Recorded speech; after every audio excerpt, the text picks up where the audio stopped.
Aqui com a professora Socorro Cardoso, que é doutora, pneumologista e também professora da Universidade Federal do Amazonas, que está aqui com a gente no estúdio para falar sobre o Dia Mundial da Asma. Seja muito bem-vinda.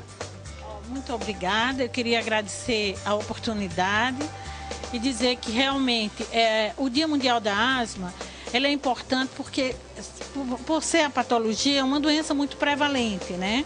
E que no mundo inteiro a gente se tiver uma doença que, apesar dos avanços, não está se conseguindo que ela reduza. E que sirva de alerta também, assim, para alguns pacientes que têm, não sabem, outros desconhecem muito a doença. Então, o Dia Mundial foi criado exatamente para isso.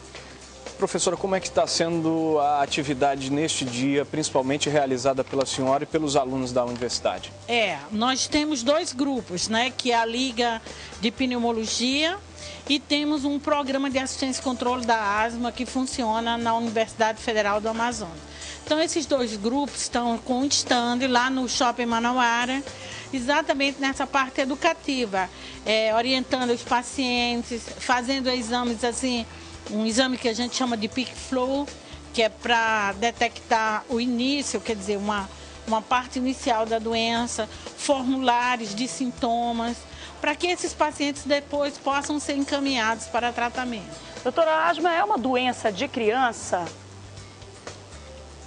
Não, ela não é só de criança. É uma doença que é de criança, mas acomete pacientes em todas as faixas etárias. E aí existe uma grande preocupação porque os pais cuidam muito, né, das crianças e depois a gente cresce e acaba desligando um pouco da saúde. Eu já soube de casos, inclusive, de óbitos de pessoas já adultas por causa de asma. Exatamente, isso que preocupa.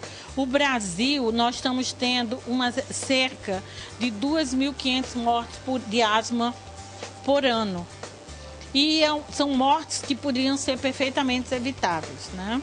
E quando você falar assim, o que a gente nota é que até em criança, os próprios pais, muitas vezes, eles não levam tão a sério. Eles tiram a criança da crise, mas não levam tão a sério depois do tratamento. E é um problema sério. Eu tive asma.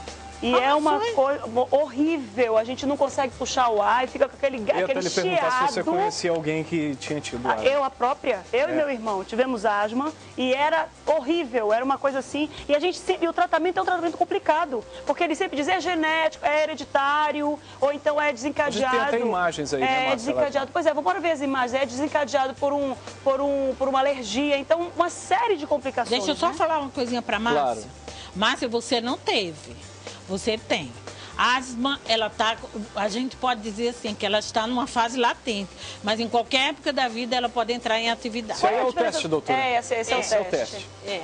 Isso aí... Esse teste está sendo realizado pela equipe que está no Manauara Shopping, no piso G4. Exato. Qual é a função dele, afinal? Ele é para medir, porque todas as pessoas, ela tem que inspirar a quantidade de ar e colocar para fora, quer dizer, expirar.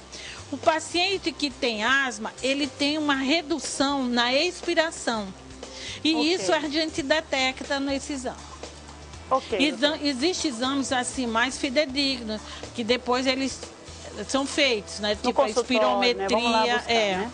Que é no laboratório de função pulmonar. Doutora, obrigado pela sua participação aqui. Tenha uma ótima tarde.